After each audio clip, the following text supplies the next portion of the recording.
பெட்டை கோழிக்கு கட்டு சேவலை கட்டி வைத்தவன் யாரடா? அவை 8 குஞ்சுகள் பெற்றெடுத்ததும் சோறு போட்டவன் யாரடா? சோறு போட்டவன் யாரடா?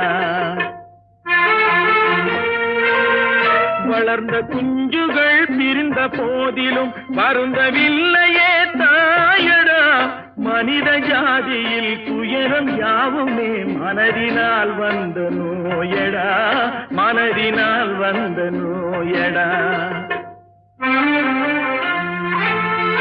அண்ணன் என்னடா தம்பி என்னடா அவசரமான உலகத்திலே ஆசை கொள்வதில் அர்த்தம் என்னடா காசில்லாதவன் குடும்பத்திலே.